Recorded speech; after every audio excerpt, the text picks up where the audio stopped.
Guys, നിങ്ങൾ എല്ലാവരും 10ാം ക്ലാസ്സിലെ മക്കൾ എല്ലാവരും റിസൾട്ട് ഒക്കെ വന്നല്ല ഹാപ്പി ആയിട്ടിരിക്കുകയാണ്. അതിലും വലിയ ഹാപ്പിനെസ്സിലാണ് ഞങ്ങൾ നിങ്ങളുടെ റിസൾട്ട് കണ്ടിട്ട്. അപ്പൊ നിങ്ങൾ ഹൈസ്കൂളൊക്കെ കഴിഞ്ഞ് ഹയർ സെക്കൻഡറിയിലോട്ട് പോവാണ് അല്ലേ? വലിയ ചേച്ചിമാരും ചേട്ടന്മാരൊക്കെ ആവാൻ പോവാണ്. അപ്പൊ നമ്മുടെ +1 അലോട്ട്മെന്റിൽ കുറച്ച് കാര്യങ്ങൾ നമ്മൾ ശ്രദ്ധിക്കേണ്ടതുണ്ട്. അതിനെ പറ്റിയാണ് നമ്മൾ ഇന്ന് പറയുന്നത്. ഓക്കെ, അപ്പൊ ആദ്യം അലോട്ട്മെന്റ് ഡേറ്റുകളെ പറ്റിയൊക്കെ ഒന്ന് പറഞ്ഞു തരാം. അലോട്ട്മെന്റ് ഡേറ്റുകൾ വന്നിട്ട് നമ്മുടെ രജിസ്ട്രേഷൻ സ്റ്റാർട്ട് ചെയ്യുന്നത് മെയ് 16-ാം തീയതിയും അത് എൻഡ് ചെയ്യുന്നത് 25-ാം തീയതിയുമാണ്. നിങ്ങൾക്ക് അതിനുള്ളിൽ 16-ാം തീയതി മുതൽ 25-ാം തീയതി വരെ നമ്മുടെ ഡേറ്റ് ഉണ്ട്. ഇതിനുള്ളിൽ നിങ്ങൾക്ക് എന്ത് ചെയ്യാവുന്നതാണ്? രജിസ്റ്റർ ചെയ്യാവുന്നതാണ്. ഓക്കെ, ഇനി നമ്മുടെ ഫസ്റ്റ് അലോട്ട്മെന്റ് വന്നിട്ട് വരുന്നത് May 29. First allotment trial allotment മക്കളെ, ട്രയൽ അലോട്ട്മെന്റ് വരുന്നത് മെയ് 29-നാണ്. സാധാരണയായിട്ട് ട്രയൽ അലോട്ട്മെന്റിൽ കിട്ടുന്ന സ്കൂളുകൾ തന്നെയാണ് നമുക്ക് ഫസ്റ്റ് അലോട്ട്മെന്റിൽ കിട്ടാറുള്ളത്. ചില കേസുകളിൽ മാറാറുമുണ്ട്.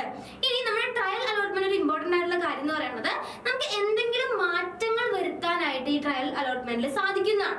ഇനി ഫസ്റ്റ് അലോട്ട്മെന്റ് വരുന്നത് നമ്മുടെ ജൂൺ 5-ാം തീയതിയാണ്. സെക്കൻഡ് അലോട്ട്മെന്റ് വന്നിട്ട് ജൂൺ 12-ാം തീയതിയാണ്. ഓക്കെ, നമ്മുടെ തേർഡ് അലോട്ട്മെന്റ് വരുന്നത് ജൂൺ 14-ാം തീയതിയും നമ്മുടെ സപ്ലിമെന്ററി അലോട്ട്മെന്റ് വരുന്നത് ജൂൺ 31-ാം തീയതിയാണ്. ഏറ്റവും അവസാനത്തെ അലോട്ട്മെന്റ് ആണ് സപ്ലിമെന്ററി അലോട്ട്മെന്റ്. അത് വന്നിട്ട് വരുന്നത് ജൂൺ 31-ാം തീയതിയാണ്. ഇനി നമ്മുടെ ക്ലാസ്സുകളൊക്കെ മക്കളെ സ്റ്റാർട്ട് ചെയ്യുന്നത് ജൂൺ 24-ാം തീയതിയാണ്. ഇപ്രാവശ്യം നമ്മുടെ ക്ലാസ്സുകളെല്ലാം നേരത്തെയാണ് സ്റ്റാർട്ട് ചെയ്യുന്നത്.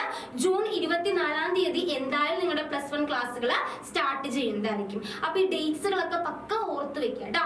ഇനി നമ്മള് രജിസ്ട്രേഷന് പോകുമ്പോൾ കുറച്ച് കാര്യങ്ങൾ ശ്രദ്ധിക്കേണ്ടതുണ്ട്. കുറച്ച് ഡോക്യുമെന്റ്സ് നമ്മുടെ കയ്യിൽ കരുതേണ്ടതുണ്ട്. അത് എന്തൊക്കെ ഡോക്യുമെന്റ്സ് ആണെന്നാണ് പറയുന്നത്.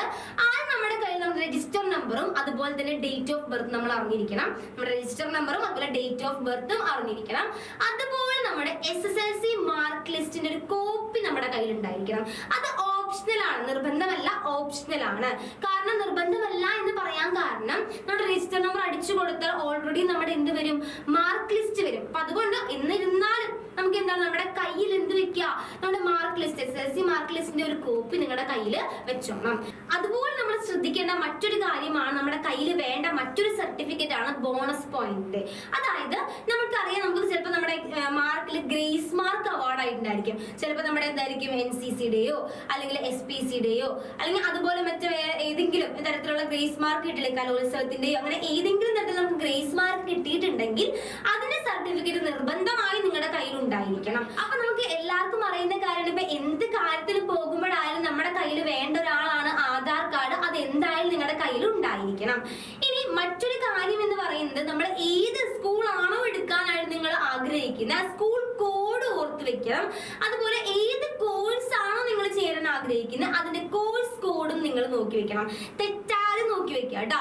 ഏത് സ്കൂളാണോ ചേരാൻ ആഗ്രഹിക്കുന്നത് ആ സ്കൂളിന്റെ കോഡും അതുപോലെ തന്നെ കോഴ്സ് കോഡും തെറ്റാതെ നോക്കി വെക്കുക.